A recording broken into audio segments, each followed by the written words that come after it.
welcome to our Internal Audit Insights. I'm Mignon Davis and I'm joined by Cassidy Tim. Together we run Internal Audit here at Ritchie Mae. Since we're approaching the end of 2024, today we're going to be recapping some of the hot topics that we've been talking about this year with our clients. All right, let's dig in. The first topic that we have been talking to clients a lot about this year is the 3 lines of defense.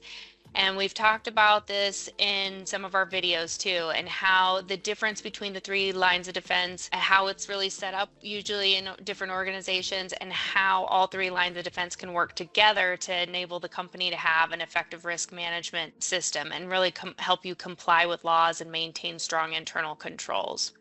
Now, having these 3 lines of defense provides information to management to better understand the operations of your business and can really help improve and drive some of your operational decision making and even strategic company-wide decisions as well. Yeah, and then internal audit, we're always talking about Fannie Mae's requirements around internal audit. So Fannie Mae really wants to see that you as a company have an established internal audit function. You know what the purpose of that is. It needs to be independent of operations. And then a lot of times, they're going to ask for that completed risk assessment that details a risk-based internal audit schedule.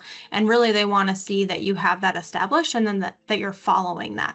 So however you have it laid out, whether it be really robust or kind of the bare minimum, in times that's tough. You just want to make sure that whatever you have laid out, that you're trying to follow that.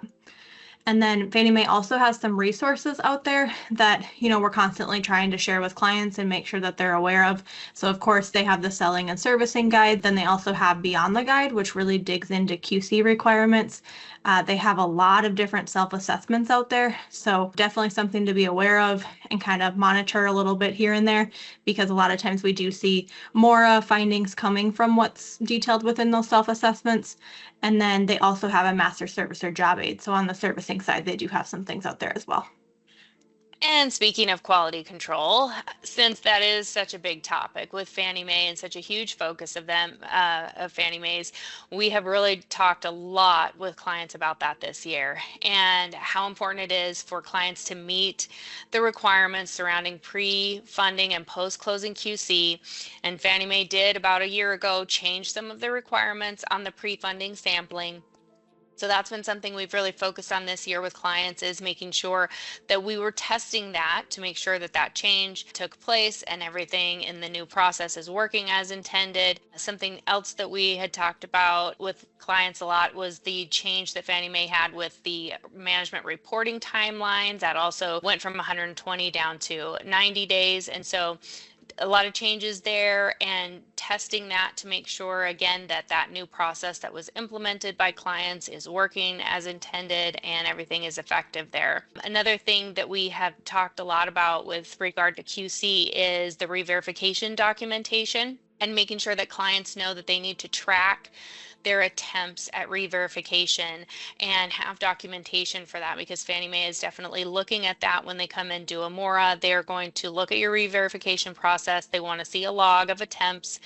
We know that sometimes those re-verifications don't come back and you don't always get the re-verifications, but you have to log your attempts to show that you did try to get those re-verifications. So that's something that's been very important and a hot topic this year.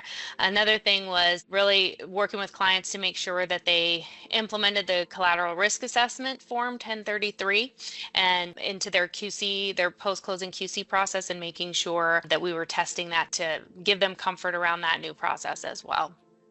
Yeah, and then another hot topic that we've had, vendor management. So one thing to keep in mind, making sure that, if you're using a vendor, that doesn't relieve you as the company of the risk. So you need to make sure that you're properly monitoring those vendors that you utilize, and that's where vendor management is coming into play. So some key things we want to highlight, and we've been talking about having a process for approving new vendors and onboarding them appropriately. So making sure key stakeholders are included in that discussion, and then SLAs within the contract, things like that within that process.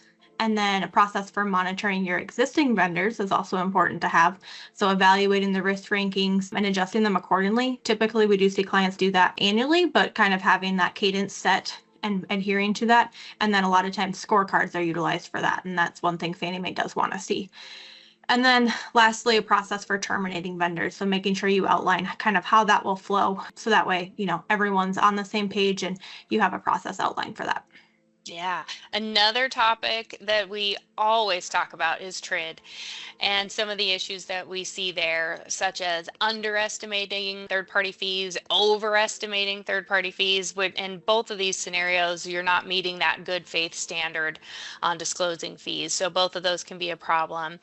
And fee names not being the same or consistent between the original or initial LE and the closing disclosure.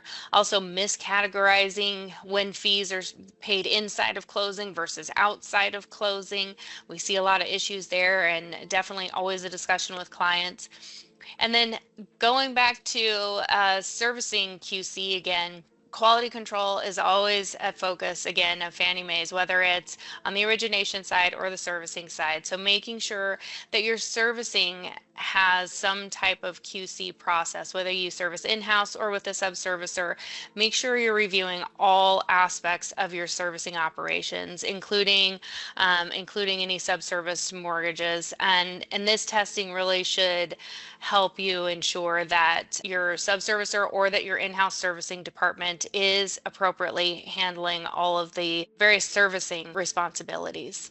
Yeah, and then the last thing we wanted to highlight and has been a hot topic, especially the last couple months, is that reconsideration of value. So that going into effect the end of October, in December now, it seems like we're still having conversations. It's slowing down a little bit, but keeping in mind that that is effective for all Fannie, Freddie, and HUD loans. And then those two new disclosure requirements that came with that. So making sure you're sending that disclosure at initial disclosure, and then you're also in compliance for providing the correct disclosure when you're providing that appraisal to the borrower.